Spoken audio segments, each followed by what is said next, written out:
À mes chers frères les Camerounais, à mes chers frères et sœurs, vraiment, si je vous parle, c'est avec des larmes aux yeux. Parce que je suis l'un des rares Camerounais qui a payé cher pour ce pays. Si je suis encore vivant, c'est Dieu qui a voulu que je vive. Par les assassinats, les Blancs n'ont pas réussi. Empoisonnement, ils n'ont pas réussi. J'ai mangé la merde dans le vrai sens. On a violé mes femmes devant moi, ici, dans mon palais. Pour témoin encore vivant, demandez à M. Ebogo, l'ancien commandant de la garde présidentielle. Demandez-lui. Il est témoin pour avoir vécu alors qu'il était sergent dans l'armée française.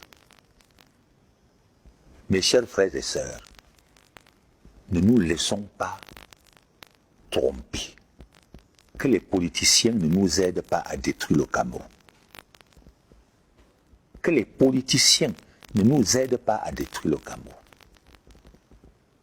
Le Cameroun est l'un des rares pays qui a un peu de tout pour sa survie. Même si elle est mal gérée, ne brutalisons rien. Je vous le dis sincèrement. Il ne nous manque rien. Ne brutalisons rien. Allons-y doucement. Doucement ne veut dire pas que nous allons dormir. Vous avez vu, l'Afrique du Sud a lutté pendant combien des années? Alors que notre situation n'est pas autant grave que celui de l'Afrique du Sud. Voilà. Si j'ai encore un mot à vous dire, c'est de vous dire, évitons de détruire le Cameroun. Le tribalisme qu'on veut utiliser n'existait pas au Cameroun. Et même jusqu'à présent, ça n'existe pas. Ce langage ne vient que de nos hommes politiques. On vient de me poser la question ici tout à l'heure de savoir, en 1956, après les élections, quel a été le résultat.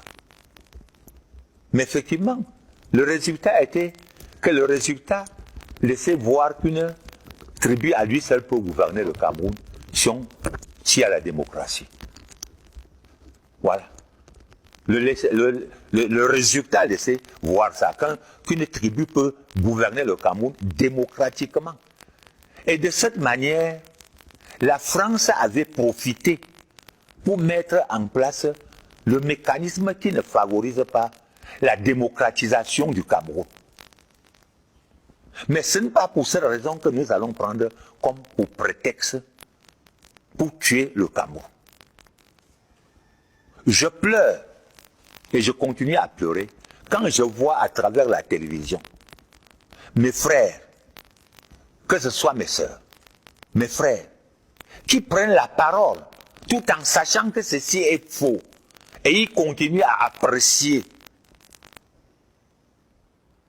Nous sommes partis d'un pays en voie de développement et nous voici en train de faire la fête parce que nous sommes devenus un pays pauvre, très endetté.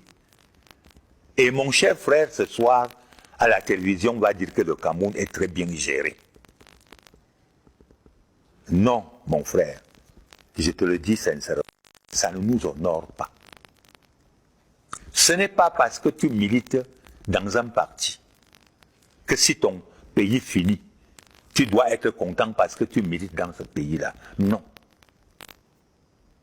Cessons de faire ça pour tuer notre pays. Ayons le courage de dire quand c'est bon que c'est bon et de dire quand c'est mauvais que c'est mauvais. Je vous le dis avec des larmes aux yeux parce que mon palais dans lequel je me trouve actuellement en train de vous parler a été mis en sang par l'armée française. Tout le patrimoine culturel a été mis en sang. Et ce n'est qu'après l'amnistie. Et pendant plusieurs années que j'ai reconstruit ça. rendez-vous compte que je me retrouve dans la même situation. On nous parle de combien de déplacés. Mais rendez-vous compte de ce qu'elle vit, ce monsieur avec les enfants, tout ça. De quelle manière il vit. Et puis que vous êtes en train d'encourager, de dire que tout est bon au Cameroun. Mais non. Voilà ce que je peux vous dire. En priant Dieu, que Dieu vous aide vraiment à m'écouter pour que nous ne suivons pas nos hommes politiques. Voilà ce que je peux vous dire. J'aurai toujours beaucoup d'occasions à parler aux Camerounais. Je vous remercie et je remercie l'équinoxe qui s'est déplacé pour me trouver aujourd'hui dans mon palais pour me permettre de me libérer, je peux bien dire, de me libérer, de dire ce que je pensais. Et j'ai encore beaucoup à vous dire, à vous les Camerounais. Chacun sait comment Dieu lui a donné naissance. Dieu a donné à chacun de nous quelque chose qu'il n'a pas donné à l'autre. Et tout cela contribue à aider l'humanité. Que chacun de vous sache mettre ce qu'il possède au profit de l'humanité, et positivement et non négativement. J'ai ma part que Dieu a donnée et que j'ai l'envie de mettre au profit de l'humanité, positivement et non négativement. Je vous remercie. Merci Sa Majesté de nous avoir reçus ici à la chefferie Bamenjou pour cette émission spéciale. Merci à vous Jonathan Babila et Duval Fangois d'avoir participé à cet échange. Merci également à Eric Watat et Emmanuel Wapi pour la réalisation de cette émission spéciale ici au Palais Royal Bamenjou. Nous avons échangé durant près de 2 heures avec le roi des Bamenjou. Merci mesdames, messieurs de nous avoir suivis et merci de rester sur Equinox Télévision.